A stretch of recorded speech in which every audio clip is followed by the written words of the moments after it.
Assalamualaikum warahmatullahi wabarakatuh. Kami dari kelompok 6 akan memaparkan mengenai laporan praktikum isolasi DNA bayam dan laporan praktikum pembuatan VCO. Untuk kelompok 6 sendiri terdiri dari 4 anggota.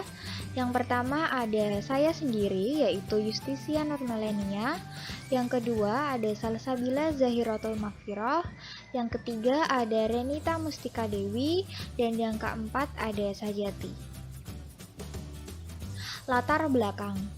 DNA merupakan molekul-molekul utama yang mengkode semua informasi yang dibutuhkan untuk proses metabolisme dalam setiap organisme. Pengembangan teknologi dan ilmu pengetahuan tak ada henti-hentinya, selalu berkembang hingga sekarang ini. Karena informasi tersebut dapat diambil secara murni dari suatu sel jaringan makhluk hidup dengan melakukan teknik isolasi DNA.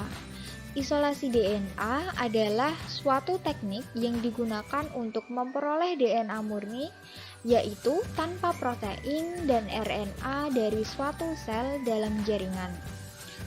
Pada proses isolasi DNA ini, sel eukariotik harus dihancurkan terlebih dahulu melalui cara mekanik dan enzimatis. Hal ini disebabkan membran sel dari membran inti sebagian besar tersusun atas lipida. Pada praktikum kali ini akan dilakukan proses ekstraksi DNA pada salah satu bagian tubuh tanaman, yaitu daun bayam. Tujuan yang pertama yaitu untuk mengetahui metode isolasi DNA. Yang kedua, untuk mengetahui fungsi senyawa yang digunakan untuk mengisolasi DNA. Manfaat yang pertama yaitu dapat mengetahui metode isolasi DNA. Yang kedua, dapat mengetahui fungsi senyawa yang digunakan untuk mengisolasi DNA. Langkah kerja. Proses isolasi DNA bayam adalah sebagai berikut. Yang pertama, menyiapkan alat dan bahan yang dibutuhkan. Yang kedua, memotong daun bayam menjadi bagian yang kecil-kecil, kemudian menghaluskan dengan mortar dan diberi air secukupnya. Yang ketiga, menumbuk daun bayam yang sudah dipotong-potong hingga halus. Yang keempat, kemudian membuat larutan deterjen sebanyak 10 ml dalam 3 buah wadah. Yang kelima, mencampurkan sayur bayam yang sudah dihaluskan dengan larutan deterjen ke dalam tabung reaksi. Yang keenam, memberi label pada masing-masing tabung reaksi. Yang ketujuh, menambahkan cairan etanol sebanyak 15 tetes ke dalam masing-masing tabung reaksi. Yang kedelapan, mengamati perubahan yang terjadi. Hasil praktikum. Berikut adalah hasil praktikum dari kelompok 6.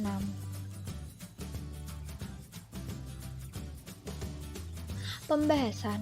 Berdasarkan praktikum yang telah dilakukan, dapat diketahui bahwa isolasi DNA yang dilakukan menggunakan daun bayam belum berhasil dilakukan dengan baik. Hal ini dapat dilihat dari tidak munculnya lendir berwarna putih yang biasanya muncul di atas permukaan tabung reaksi. Lendir tersebut merupakan komponen DNA daun bayam. Tanaman bayam termasuk sel eukariotik. Bayu 2005, sel eukariotik memiliki inti sejati atau karion atau nukleus yang mengandung DNA. Juga terdapat organel seperti kloroplas dan mitokondria yang mengandung DNA. DNA pada tanaman terdapat di inti sel, mitokondria, dan kloroplas. Menurut Campbell et al. Tahun 2012. Isolasi DNA ini merupakan proses isolasi sederhana dengan menggunakan bahan-bahan yang ada di sekitar seperti deterjen. Isolasi ini juga tidak memerlukan suatu protokol yang rumit dengan tahapan pertama yaitu ekstraksi dan pelisisan secara mekanik melalui penggerusan menggunakan mortal dan distil dan secara kimiawi dengan menambahkan deterjen dan garam. Cara tersebut dilakukan untuk mengeluarkan DNA yang ada di dalam organel sel yaitu mitokondria, nukleus, kloroplas, dan memisahkannya dengan partikel lain yang tidak diinginkan.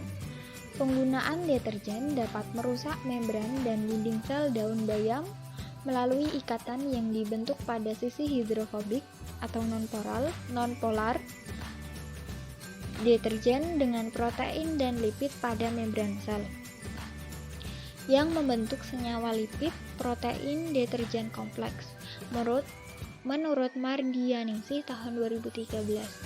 Sedangkan garam yang mengandung ion Na+ mampu membentuk ikatan dengan kutub negatif pada ikatan fosfat DNA, di mana saat ion Na+ garam berikatan dengan fosfat, pada saat itulah DNA akan berkumpul. Menurut Yulianti tahun 2006. Kesimpulan, berdasarkan praktikum yang telah dilakukan, dapat diketahui bahwa isolasi DNA yang dilakukan menggunakan daun bayam belum berhasil dilakukan dengan baik. Hal ini dapat dilihat dari tidak munculnya lendir berwarna putih yang biasanya muncul di atas permukaan tabung reaksi. Lendir tersebut merupakan komponen DNA daun bayam. Adanya penyebab belum berhasilnya praktikum yang dilakukan yaitu dikarenakan oleh beberapa faktor.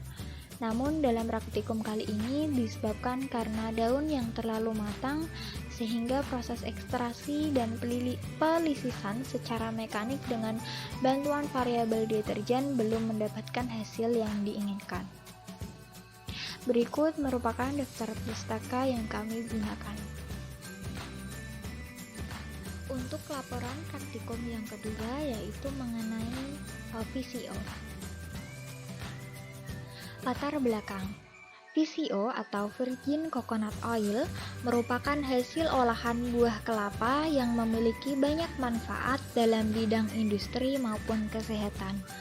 Menurut Shah dalam Kamu tahun 2011, produksi VCO yang berkembang saat ini dilakukan secara tradisional oleh industri-industri rumah tangga, terutama masyarakat pedesaan. Namun, pada kenyataannya, produk VCO yang dihasilkan belum semua bisa memenuhi standar kualitas VCO, sehingga diperlukan suatu metode yang dapat menghasilkan VCO berkualitas dengan rendemen banyak, daya simpan lama, dan memberikan aroma yang disukai oleh masyarakat. Salah satu metode yang dapat meningkatkan rendemen maupun kualitas VCO adalah dengan menghidrolisis protein sehingga minyak dapat terpisah dengan air dalam emulsi santan. Hidrolisis protein dapat dilakukan dengan menambahkan larutan asam, basa, atau dengan enzim, menurut Winarno tahun 2008. Enzim papain adalah enzim yang terdapat dalam getah pepaya. Merupakan jenis enzim proteolitik, yaitu enzim yang mengkatalis ikatan peptida pada protein menjadi senyawa-senyawa yang lebih sederhana seperti dipeptida dan asam amino. Kualitas getah sangat menentukan aktivitas proteolitik dan kualitas tersebut tergantung pada bagian tanaman asal getah tersebut. Berdasarkan penelitian yang sudah dilakukan, bagian tanaman yang mengandung getah dengan kualitas aktivitas proteolitik baik ada pada bagian buah, batang, dan daun. Enzim papain ini dapat dimanfaatkan dalam pembuatan VCO. Tujuan yang pertama, untuk mengetahui proses pembuatan VCO atau Virgin Coconut Oil dengan penambahan getah pepaya. Yang kedua, untuk mengetahui pengaruh penambahan getah pepaya pada pembuatan VCO. Manfaat yang pertama, dapat mengetahui proses pembuatan VCO atau Virgin Coconut Oil dengan penambahan getah pepaya. Yang kedua, dapat mengetahui pengaruh penambahan getah pepaya pada pembuatan VCO. Langkah kerja, pembuatan VCO dengan penambahan getah pepaya dilakukan dengan cara yaitu: yang pertama, menyiapkan kelapa muda yang sudah diparut dan buah pepaya muda. Yang kedua, memasukkan kelapa muda yang sudah diparut ke dalam wadah dan diberi air. Setelah itu, peras hingga mendapatkan santan. Santan yang sudah didapatkan didiamkan selama kurang lebih 3-4 jam agar menghasilkan endapan. Yang keempat, setelah mendapatkan endapan, buang air bagian bawah dan sisakan endapan bagian atasnya saja. Selanjutnya, memotong buah pepaya muda, kemudian mengambil getahnya. Santan yang sudah didapatkan kemudian dicampur dengan getah pepaya. Kemudian, mendiamkan campuran tersebut selama 24 jam hingga terbentuk VCO di bagian atasnya.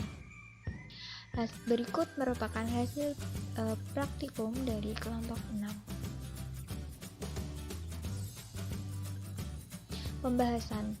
Minyak kelapa murni atau lebih dikenal dengan virgin coconut oil atau VCO merupakan minyak kelapa yang dimodifikasi proses pembuatannya sehingga dapat menghasilkan produk minyak dengan kadar air dan kadar asam lemak bebas yang rendah, berwarna bening, berbau harum, serta mempunyai daya simpan yang cukup lama yaitu lebih dari 12 bulan menurut Apriyantono tahun 2014. Terbentuknya minyak merupakan akibat terhidrolisisnya ikatan peptida pada krim santan. Jika ikatan peptida tersebut terhidrolisis, akan menyebabkan sistem emulsi menjadi tidak stabil, maka minyak dapat keluar dari sistem emulsi. Pemecahan emulsi santan dapat terjadi dengan adanya enzim proteolitik.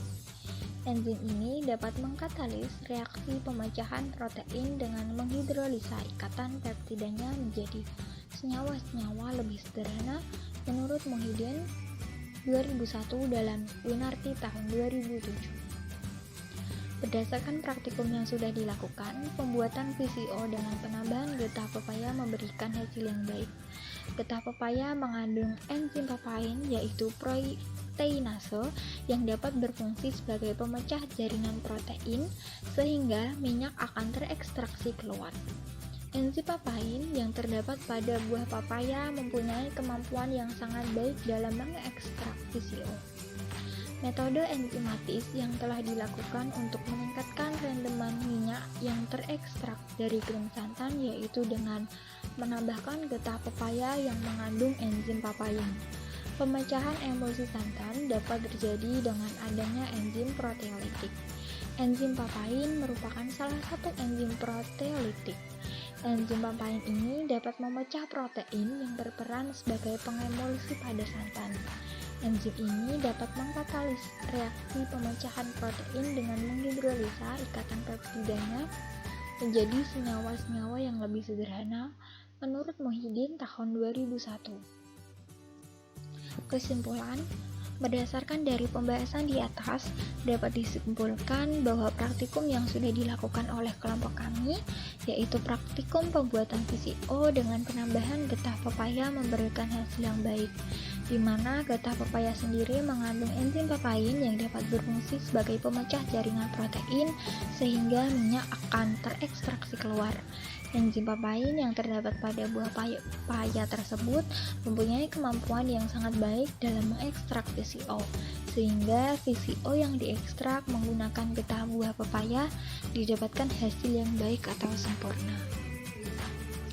Lampiran berikut merupakan lampiran praktikum dari kelompok 6 pada saat proses pengambilan getah pepaya, kemudian proses pengendapan santan, kemudian ini merupakan proses pencampuran getah ke dalam santan. Berikut merupakan daftar pustaka yang kelompok kami gunakan. Sekian, terima kasih dari kelompok 6. Mohon maaf apabila ada salah-salah kata. Wassalamualaikum warahmatullahi wabarakatuh.